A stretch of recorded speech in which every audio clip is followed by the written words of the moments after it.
नमस्कार, आपका बहुत स्वागत है और आप देख रहे हैं प्रथमेश ज्योतिष चैनल। आज की वीडियो में हम बात करेंगे आपके राशिफल की। 2023 का साल आपके लिए कैसा रहने वाला है। सभी लोग जानना चाहते हैं कि नया साल 2023 हमारे लिए कैसा रहने वाला है।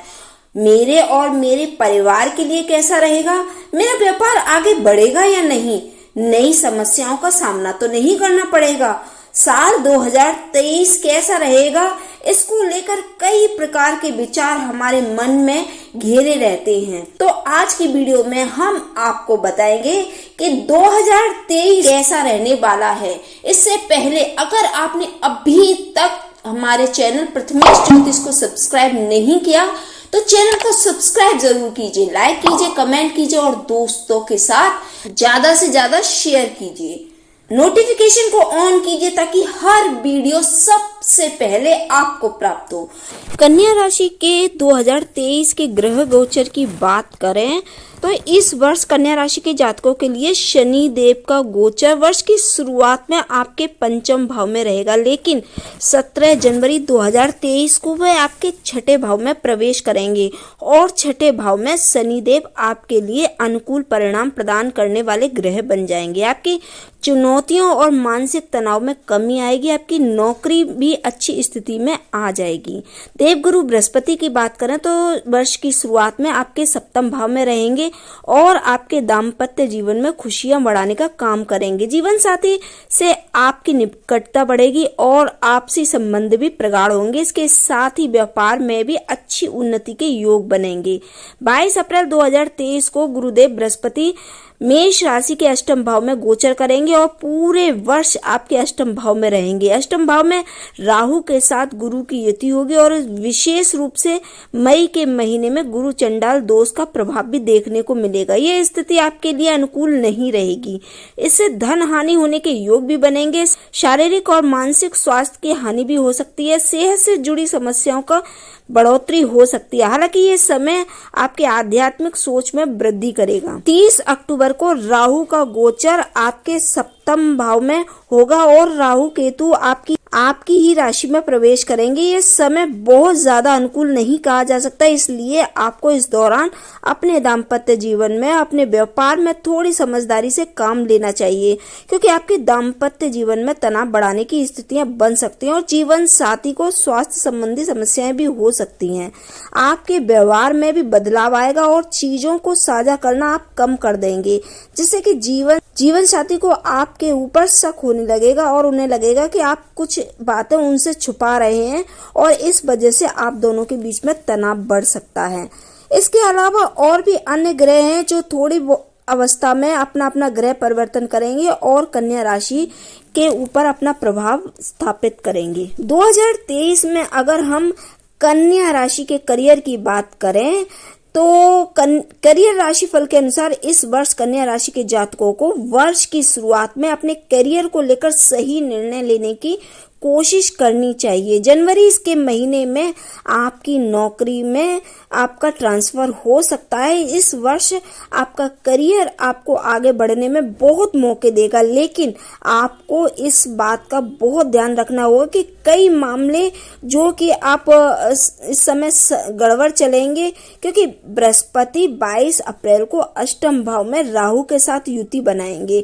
आपके बारे में किसी भी तरीके की लापरवाही आपको नहीं बरतनी चाहिए, नहीं तो आपको नुकसान उठाना पड़ सकता है और आपको अपने करियर में उतार चढ़ाव का सामना भी करना पड़ सकता है।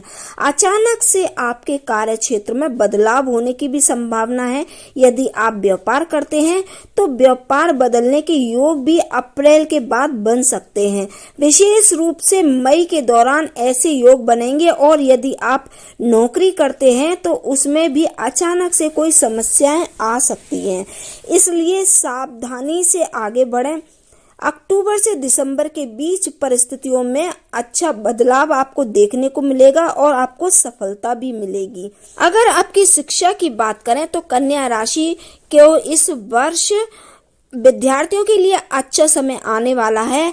आपने जो मेहनत की है वे व्यर्थ नहीं जाएगी और आपको उसका उचित प्रतिफल मिलेगा। वर्ष की शुरुआत थोड़ी सी कमजोर हो सकती है और आपका ध्यान भी पढ़ाई में कम लगेगा क्योंकि आपकी एकाग्रता बार बार भंग होगी। इसकी वजह से आपको पढ़ाई में सफलता नहीं मिल पाएगी जिसकी आप उम्मीद करते हैं। लेकिन आप यदि प्रतियोगी परीक्षा की तैयारी कर रहे हैं तो 17 जनवरी 2023 के बाद जब शनि महाराज का गोचर आपके छठे भाव में होगा तो आपकी सफलता के द्वार भी खोल देगा। आप खूब मेहनत करेंगे और उस मेहनत के प्रतिफल के रूप में आपको प्रतियोगी परीक्षाओं में उत्तम अंकों के साथ सफलता मिलने के योग भी बनेंगे। इसलिए अपनी मेहनत को जारी रखते हुए सही दिशा में आप आगे बढ़ें जिससे कि आपको सफलता मिल सके। उच्च शिक्षा ग्रहण करने वाले विद्यार्थियों के लिए ये वर्ष उतार चढ़ाव वाला रहेगा। अक्टूबर, नवंबर, दिसंबर के दौरान आपको अच्छी सफलता मिल सकती है और पढ़ाई के लिए विदेश जाने के योग भी बनेंगे। अगर आपके पारिवारिक राशिफल की बात करें तो आपको कन्या राशि के जातकों के लिए ये वर्ष पारिवारिक जीवन में उतार चढ़ाव भरा रहेगा। जब तक बृहस्पति महाराज मीन राशि में रहेंगे तब तक पारिवारिक जीवन में सुख शांति बनी रहेगी क्योंकि वे आपके चतुर्थ भाव के स्वामी हैं। लेकिन जैसे ही 22 अप्रैल को बृहस्पति महाराज आपके अष्टम भाव में जाएंगे, पारिवारिक जीवन में समस्याएं शुरू हो सकती हैं और राहु के साथ बृहस्पति का संयोग से गुरु चांडाल दोष का प्रभाव मई के महीने में विशेष रूप से दृष्टिगोचर होगा। इस दौरान परिवार के किसी बुजुर्ग सदस्य को शारीरिक समस्याओं का सामना करना पड़ सकता है। पारिवारिक जीवन में कलह उत्पन्न हो सकती है। राहु के प्रभाव से पारिवारिक जीवन में तनाव बढ़ेगा। शनि भी जब छठे भाव में आकर आपके तीसरे भाव को देखेंगे तो ये समय आपके भाई बहनों के स्वास्थ्य के लिहाज से ज्यादा अनुकूल नहीं होगा। लेकिन आपके अंदर ईश्वर ने वह क्षमता दी है कि आप चुनौतियों का सामना कर पाएंगे और अपने परिवार को एकजुट रख पाने में आप कामयाब हो सकते हैं। इसके लिए आपको बहुत प्रयास करने होंगे। अपने आप को शांत रखते हुए पारिवारिक सदस्यों से बार बार बातचीत करके मामले को शांत करने से धीरे धीरे पारिवारिक जीवन ठीक होने लगेगा। मई से अक्टूबर के बीच परिवार में किसी के विवाह होने की बातचीत चल सकती है और नवंबर दिसंबर में विवाह के योग भी बन सकते हैं जिससे कि परिवार के शामिल होने से घर में खुशियां आ सकती हैं। अगर आपकी संतान की बात करें तो आपके बच्चों के लिए वर्ष की शुरुआत बढ़िया रहने की उम्मीद है। शनि और शुक्र आपके पंचम भाव में विराजमान रहेंगे जिससे कि आपकी संतान को उत्तम फलों की प्राप्ति होगी और वह जिस भी क्षेत्र में कार्यरत है, वह अपनी पढ़ाई करते हैं तो जॉब करते हैं या फिर किसी अन्य क्षेत्र में है तो उन्हें अपने क्षेत्रों में सफलताएं मिलेंगी। इसके बाद पंचम भाव के स्वामी शनि महाराज छठे भाव में आ जाएंगे तो ये समय भी परेशानी वाला नहीं होगा। आपकी संतान की वृद्धि इस वर्ष होती रहेगी और ईश्वर की कृपा से संतान से संबंधित शुभ समाचारों की आपको प्राप्ति होती होगी। बृहस्पति और राहु के एक साथ होने के कारण मई जून के बीच संतान को लेकर थोड़ी चिंताएं प्रकट हो सकती हैं, लेकिन इसके बाद का समय अच्छा रहेगा।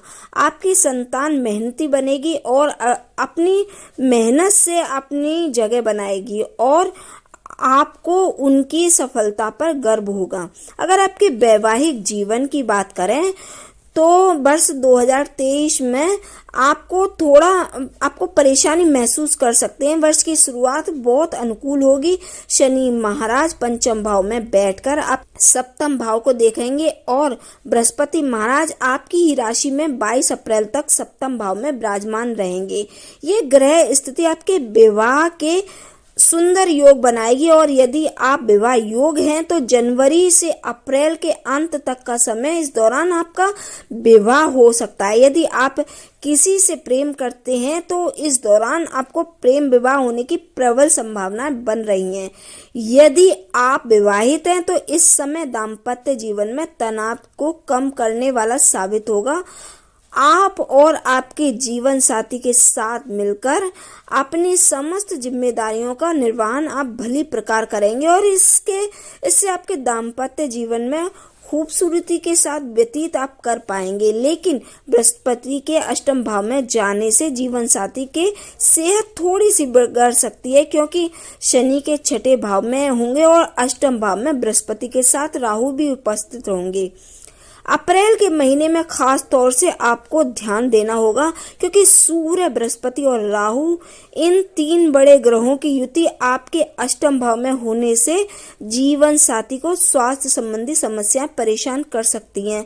आप और उनके बीच तनाव बढ़ सकता है, रिश्तों में गलत असर पड़ सकता है और ससुराल पक्ष से भी संबंध बिगड़ सकते हैं। वर्ष के अंतिम महीने के दौरान यदि स्थिति अनुकूल होगी और आपका दाम्पत्य जीवन फिर से हरा भरा हो जाएगा। अगर कन्या राशि के स्वास्थ्य की बात करें तो 2023 में आपके स्वास्थ्य को पर ध्यान देना चाहिए। वर्ष की शुरुआत तो ठीक होगी, लेकिन राहु के अष्टम भाव में होने से उतार चढ़ाव बना रहेगा। 17 जनवरी को शनि महाराज आपके छठे भाव में आ जाएंगे और वहां से आपके 8वें और 12वें और तीसरे भाव को देखेंगे और सेहत में आपके थोड़ी सुधार तो आएगा। लेकिन 22 अप्रैल को बृहस्पति राहु के साथ अष्टम भाव में आ जाएंगे और उस समय सूर्य भी वहां पर उपस्थित होंगे। इसलिए अप्रैल से मई के बीच का समय स्वास्थ्य से जुड़ी समस्याओं को लेकर बहुत ज्यादा परेशानी वाला हो सकता है। आपने यदि अपना ध्यान नहीं रखा तो आपको बहुत ज्यादा परेशानियां उठानी पड़ सकती हैं। इसके बाद जब मई में सूर्य का गोचर वृषभ राशि में होगा तो स्वास्थ्य में थोड़ा सुधार तो आएगा, लेकिन बृहस्पति और राहु का गठबंधन अष्टम भाव में बना रहेगा और शनि की उस पर दृष्टि भी होगी। इसलिए आपको अपनी दिनचर्या में सुधार बनाए रखना होगा और सेहत के प्रति लापरवाही बरतने से आपको बचना होगा, तभी आप पूरे वर्ष अच्छे स्वास्थ्य का लाभ उठा पाएंगे। अन्यथा ये वर्ष स्वास्थ्य के दृष्टिकोण से कमजोर रहने वाला साबित होगा। अगर आपके वित्तीय राशिफल की बात करें तो आर्थिक जीवन में अगर कन्या राशि की बात करें तो इस वर्ष वित्तीय मामलों में आपको सतर्कता बरतनी चाहिए, क्योंकि ग्रहों का संयोजन इस प्रकार से है कि वर्ष के पूर्वार्ध तो अनुकूल रहेगा। विशेष रूप से जनवरी से अप्रैल के अंत तक की में स्थितियां अच्छी रहेंगी और इस दौरान आपको अपने वित्तीय मामलों में जो भी समायोजन करना हो वह आप कर सकते हैं। यदि आप कोई निवेश करना चाहें तो उसके लिए समय उत्तम रहेगा, क्योंकि इसके बाद जब देव गुरु बृहस्पति गुरु के राहु के साथ अष्टम भाव में गोचर करेंगे तो अक्टूबर के अंत तक का समय चुनौतीपूर्ण रहेगा। आपको वित्तीय मामलों में परेशानियों का सामना करना पड़ेगा। यदि आप शेयर बाजार, सट्टेबाजी, लॉटरी आदि के मामलों में पड़े हुए हैं तो ये समय आपको नुकसान दे सकता है और आप वित्तीय रूप से कमजोर महसूस कर सकते हैं। लेकिन अक्टूबर के बाद नवंबर, दिसंबर के महीने आपको अच्छी सफलता दिलाएंगे और आप वित्तीय मामलों में कुछ अच्छा प्राप्त कर पाएंगे। अगर आपके व्यापार की बात करें तो 2023 में कन्या राशि वाले जातकों के लिए ये वर्ष साझेदारी में काम लेकर ही आगे बढ़ने का में मदद देगा, क्योंकि व्यापार में वर्ष की शुरुआत में तो अच्छे परिणाम मिलेंगे, लेकिन वर्ष के उत्तरार्ध में कमजोर रहने की भी संभावना नजर आ रही है। खास तौर पर मई से अगस्त के बीच का समय व्यापार में उम्मीद के मुताबिक परिणाम नहीं देने वाला होगा, जिससे कि आपको थोड़ी निराशा का सामना करना पड़ सकता है। लेकिन वर्ष की शुरुआत बहुत अच्छी रहेगी। आप अपने व्यवहार में नित नई प्रगति करते हुए नजर आएंगे। कुछ नए संपर्कों का आपको लाभ मिलेगा और व्यापार में उन्नति होगी। मई से अगस्त के बीच आपको कोई भी नया काम शुरू करने से पहले कोई काम हाथ में लेने से बचना चाहिए। यदि आप कोई डील में शामिल होने जा रहे हैं तो उसको करने से पहले आगे पीछे की सारी जानकारियां जुटा लें, क्योंकि उसमें कुछ समस्याएं हो सकती हैं जो कि बाद में आपको परेशान कर सकती हैं।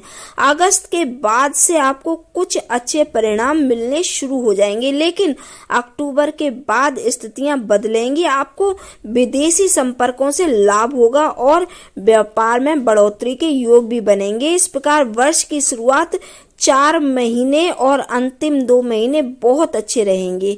इन महीनों के बीच के दौरान का समय आपको ध्यान रखना होगा। अगर आपकी संपत्ति और वाहन की बात करें तो इस दृष्टिकोण से ये समय अच्छा रहने की संभावना है, लेकिन वर्ष की शुरुआत ही अनुकूल रहेगी और जनवरी से अप्रैल के बीच कोई बड़ी संपत्ति आप खरीद सकते हैं। यदि आप सरकारी नौकरी में कार्यरत हैं तो आपको सरकार की ओर से भी कोई मकान मिल सकता है, जिससे कि आपको रहने से आपकी समस्याएं दूर हो जाएंगी। इसके अतिरिक्त इस समय के दौरान आप अपना भी मकान बना सकते हैं, लेकिन आपको भूल कर भी मई से लेकर अगस्त के बीच कोई भी संपत्ति खरीदने से बचना चाहिए, क्योंकि उसमें आपको धोखा होने की भी संभावनाएं नजर आ रही हैं। सितंबर अक्टूबर के दौरान प्रयास कर सकते हैं, लेकिन नवंबर दिसंबर में संपत्ति लेना आपके लिए लाभदायक रहेगा और इस दौरान संपत्ति खरीदने के योग भी बनेंगे। यदि आप वाहन खरीदना चाहते हैं तो उसके लिए उत्तम समय फरवरी और मार्च के बीच रहेगा। इस समय आप अच्छा वाहन खरीदने के आपके योग बनेंगे। अगर आपके धन और लाभ की बात करें तो कन्या राशि वालों के लिए 2023 के दौरान धन और लाभ की स्थिति वर्ष में आपको मुख्य रूप से धन लाभ प्रदान करने वाली होगी। आपको जितना पैसा बनता है वे आप वर्ष की शुरुआत में बना सकते हैं, क्योंकि बहुत मौके आपको मिलेंगे और उसी के भरोसे आप पूरा वर्ष बिता सकते हैं। जनवरी से अप्रैल और नवंबर से दिसंबर के महीने आर्थिक तौर पर मजबूती लेकर आएंगे। हालांकि मई से लेकर अक्टूबर के बीच आपको किसी भी तरीके के निवेश को लेकर बहुत ज्यादा सावधानी बरतने की आवश्यकता होगी, क्योंकि यहाँ पर आपको धन हानि की स्थितियां भी आपको बन रही हैं। इस समय के दौरान आपको ससुराल पक्ष से आर्थिक सहायता मिल सकती है।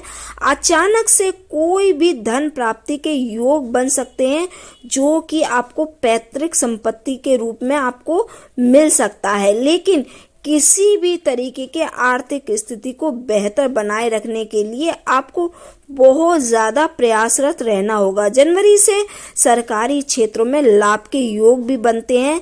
अप्रैल से मई के बीच का समय बहुत सावधानी से चलने वाला होगा, क्योंकि इस दौरान आपको कोई सरकारी नोटिस मिल सकता है और आपको टैक्स भी चुकाना पड़ सकता है और विशेष आर्थिक चुनौतियां आपके सामने आ सकती हैं। हालांकि इसके बाद का समय आपके लिए बहुत अनुकूल रहेगा।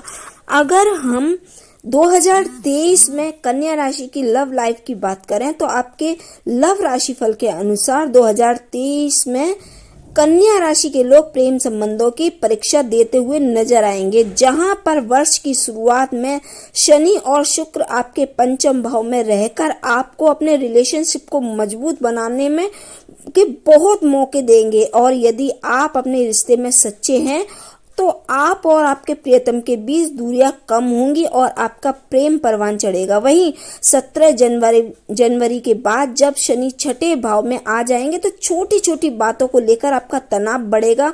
आपके प्रियतम किसी कारणवश कुछ समय के लिए आपसे दूर भी जा सकते हैं, लेकिन यदि आप अपने रिश्तों को संभाल कर रखना जानते हैं और चाहते हैं कि आपके रिश्ते संभले रहें तो आप को अपने अंदर कुछ बदलाव लाने होंगे, जिससे कि आपका प्रियतम आपसे नाराज ना हो। इस वर्ष विशेष रूप से जनवरी, अप्रैल, अगस्त और सितंबर, दिसंबर के महीने के दौरान आपका प्यार बढ़ेगा। रिश्तों में रोमांस के योग बनेंगे और आप आपके प्रियतम और एक दूसरे के निकट आएंगे। जनवरी से अप्रैल के बीच यदि आप शादी का प्रस्ताव रखते हैं तो विवाह के योग भी आपके बन रहे हैं। आपके लिए भाग्यशाली अंक की बात करें तो आपके लिए 5 और 6 भाग्यशाली अंक 2023 में रहेंगे। कुछ ज्योतिषीय उपाय करके आप 2023 को अपने अनुकूल बना सकते हैं। आपको बुधवार के दिन का व्रत रखना चाहिए। बुधवार से शुरू करके प्रतिदिन आप श्री विष्णु सहस्त्र नाम का पाठ करें। प्रतिदिन बुध देव के बीज मंत्र का जाप आपके लिए लाभकारी रहेगा। बुधवार को शाम को किसी समय मंदिर में काले तिलों का दान करना आपके लिए लाभदायक रहेगा। आपको उत्तम गुणवत्ता वाला पन्ना धारण करना बहुत लाभदायक रहेगा। हालांकि कोई भी रत्न बिना भी ज्योतिषी की सलाह के आपको नहीं पहनना चाहिए। अगर आपको कोई सलाह मिलती है तो इस रत्न को आप कनिष्ठा उंगली में शुक्ल पक्ष के दौरान बुधवार के दिन धारण कर सकते हैं। यदि आप किसी कठिन समस्या से जूझ रहे हैं या फिर बीमार हैं तो आपको श्री राम रक्षा स्त्रोत का पाठ करना आपके लिए लाभदायक रहेगा। उम्मीद है कि वीडियो में दी गई जानकारी आपके लिए अनुकूल होगी, अच्छी लगी होगी। अगर ऐसा है तो लाइक कीजिए, सब्सक्राइब कीजिए और ज्यादा से ज्यादा शेयर कीजिए। अब मिलेंगे अगली वीडियो में, तब तक के लिए धन्यवाद।